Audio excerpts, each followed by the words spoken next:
Good morning to everyone. GK की पाठशाला में आप लोगों का एक बार फिर से स्वागत है। Welcome on my YouTube channel GK की पाठशाला।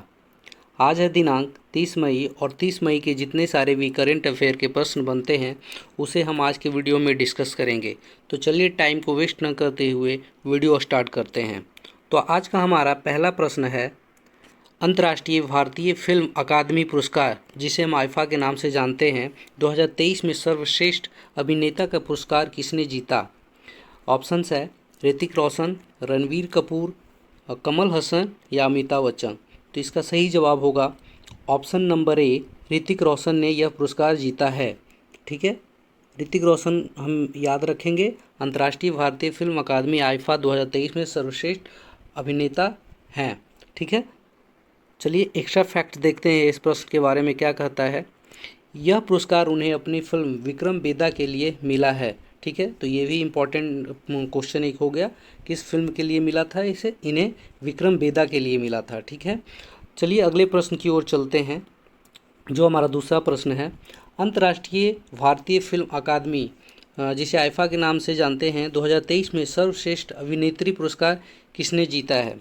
ऑप्शंस हैं भूमि पेडनेकर, आलिया भट्ट, दीपिका पादुकोण या कृति सेनन। तो इसका सही जवाब होगा हमारा option number B, Alia Bhatt. ठीक है, आलिया भट्ट ने ये पुरस्कार जीता है। महिला में सर्वश्रेष्ठ अभिनेत्री का पुरस्कार इन्होंने जीता, आलिया भट्ट। ठीक है, तो आलिया भट्ट याद रखेंगे, इसका सही जवाब होगा। चलिए इस क्वेश्चन का जो एक्स्ट्रा फैक्ट्स है देखते हैं क्या है। आलिया भट्ट को गंगू बाई काठियावाड़ी फिल्म के लिए यह पुरस्कार मिला है, जिसके निर्देशक है संजय लीला भंसाली। ठीक है, तो ये दोनों ही प्रश्न आपके लिए बहुत ही इम्पोर्टेंट है, तो आप इसे ध्यान रखेंगे। चलिए अगले प्रश्न की ओर चलते हैं, जो बहुत ही इम्पोर्टेंट है। प्रश्न संख्या 3, असम की पहली वंदे भारत एक्सप्रेस किन दो शहरों को जोड़ा जाएगा? ठीक है, जो वंदे भारत एक्सप्रेस है किन दो शहर के बीच चलेगी? ठीक है, तो इसके ऑप्शन हैं गुवाहाटी से दिल्ली चलेगी, या गुवाहाटी से न्यू जलपाईगुड़ी चलेगी, या नई दिल्ली से कोलकाता चलेगी, या नई जलपाईगुड़ी से कोलकाता चलेगी। तो इसका सही जवाब होना चाहिए होगा ऑप्शन नंबर बी। ठीक है, ऑप्शन नंबर बी होगा, ये गुवाहाटी से न्यू जलपाईगुड़ी चलेगी। ठीक है, तो और इसका अगला है जो एक्स्ट्रा फैक्ट देखते हैं क्या है।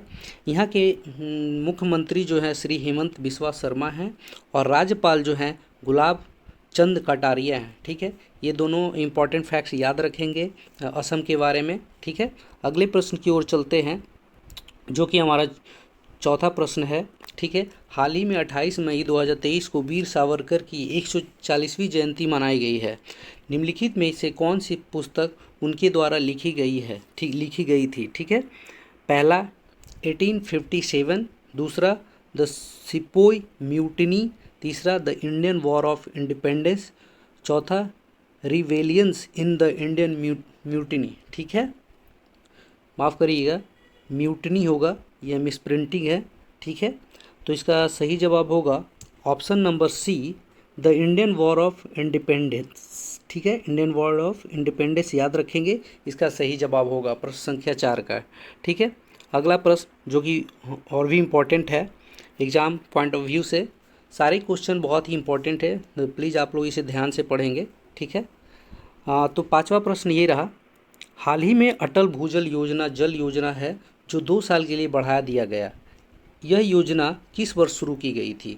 2014 में, 2018 में, 2020 में या 2022 में? तो इसका सही जवाब होगा ऑप्शन नंबर सी, 2020 में यह योजना शुरू की गई थी, अटल भूजल जल योजना। ठीक है, जिसे 2 साल के लिए बढ़ा दिया गया है, तो आप इसे ध्यान देंगे, इसे 2 साल के लिए बढ़ा दिया गया और इसकी शुरुआत जो हुई थी 2020 में हुई थी। ठीक है, अगला प्रश्न देखते हैं क्या है। हाल ही में मुंबई उच्च न्यायालय के मुख्य न्यायाधीश के रूप में किसने शपथ ग्रहण की है? ऑप्शन ए है न्यायाधीश मनीष कुमार, न्यायाधीश रविशंकर, न्यायाधीश नेहा गुप्ता या न्यायाधीश रमेश धानुका। तो इसका सही जवाब है ऑप्शन नंबर डी, न्यायाधीश रमेश धानुका हैं, जो मुंबई उच्च न्यायालय के मुख्य न्यायाधीश के रूप में शपथ लिया है। तो इसे याद रखेंगे हम। ठीक है, न्यायाधीश रमेश धानुका। ठीक है, इस क्वेश्चन का एक्स्ट्रा फैक्ट्स जो है, महाराष्ट्र के राज्यपाल जो हैं रमेश बैस है और यहाँ के मुख्यमंत्री एकनाथ शिंदे है। ठीक है, किसी न किसी एग्जाम में राज्यपाल और मुख्यमंत्री से प्रश्न जरूर रहते हैं, इसलिए मैंने एक्स्ट्रा फैक्ट्स के रूप में इसे डाला है। ठीक है, तो आप इसे याद रखेंगे। ठीक है, एक क्वेश्चन में 3-4 प्रश्नों का जवाब मिल जाता है। ठीक है, इसलिए मैंने इसे कलेक्ट किया है। ठीक है, अगले प्रश्न की ओर चलते हैं, जो है 7वां। हाल ही में किस भारतीय शटलर ने मलेशिया मास्टर 2023 का खिताब जीता है? पहला ऑप्शन है लक्ष्य सेन, दूसरा एच.एस. प्रणय, तीसरा श्रीकांत तिवारी और चौथा इनमें से कोई नहीं। तो इसका सही जवाब होगा option number B, HS. Prannoy है। ठीक है, एच.एस. प्रणय है जो भारतीय शटलर है जो मलेशिया मास्टर 2023 का खिताब जीता है। तो इसे आप याद रखेंगे, 2023 का खिताब किसने जीता है?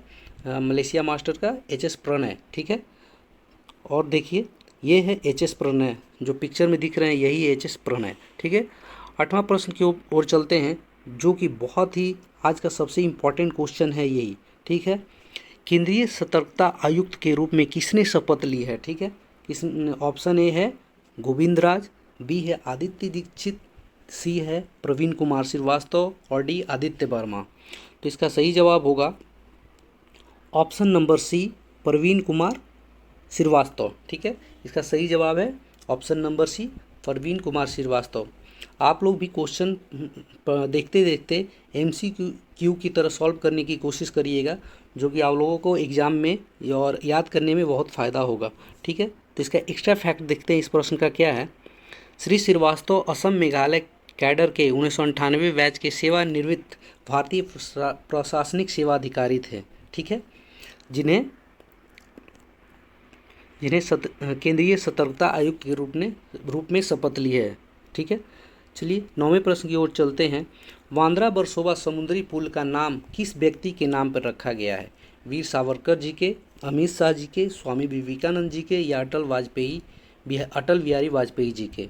ठीक है, तो 9वें प्रश्न का सही जवाब होगा option number A, Veer Savarkar. ठीक है, ऑप्शन नंबर ए होगा वीर सावरकर। ठीक है, मैं इसे अच्छी तरह से हाईलाइट कर दूं, वीर सावरकर इसका सही जवाब होगा। ठीक है, और आज का लास्ट और अंतिम प्रश्न देखते हैं क्या है। जब्बू चिड़ियाघर हाल ही में खबरों में देखा गया था, यह कहाँ स्थित है? ठीक है, उत्तराखंड में स्थित है या उत्तर प्रदेश में है या जम्मू कश्मीर या गोवा? तो आप इसे 5 सेकेंड सोचें और इसका जवाब देने की कोशिश करें। ऐसे मैं इसका आंसर बता दे रहा हूँ, इसका सही जवाब होगा option number C, Jammu Kashmir. ठीक है, जम्मू कश्मीर में यह चिड़ियाघर है। जब्बू चिड़ियाघर जो हाल ही में खबरों में था, यह जम्मू कश्मीर में स्थित है। ठीक है, इसका एक्स्ट्रा फैक्ट्स देखते हैं, इस प्रश्न का एक्स्ट्रा फैक्ट क्या कहता है, जो कि बहुत ही इंपॉर्टेंट होता है एग्जाम के लिए। एक्स्ट्रा फैक्ट्स, इनका नाम जम्मू शहर के संस्थापक राजा जम्बू लोचन के नाम पर रखा गया है। यह चिड़ियाघर जो है उत्तर भारत का सबसे बड़ा चिड़ियाघर माना जाता है। ठीक है, तो ये रहा आज का हमारा टॉप 10 प्रश्न। ठीक है, इतने सारे 10 थे जो आपके सामने रखा, जो कि बहुत ही इम्पोर्टेंट हैं एग्ज़ाम के लिए। तो आप इसे प्लीज़ लाइक करें, शेयर करें, सब्सक्राइब करें, और हाँ, कोशिश करें कि किसी न किसी ग्रुप में शेयर कर दें। ठीक है, जो मेरे लिए बहुत ही फ़ायदेमंद होगा। और thank you for watching my YouTube channel. हाँ, और PDF पाने के लिए आप हमारे टेलीग्राम चैनल पे सर्च करेंगे जीके की पाठशाला। वहाँ पे हर दिन की PDF मैं सेंड कर देता हूँ, वहाँ पे आपको PDF मिल जाएगी। तो चलिए वीडियो को एंड करते हैं। Thank you for watching my channel once again. Thank you.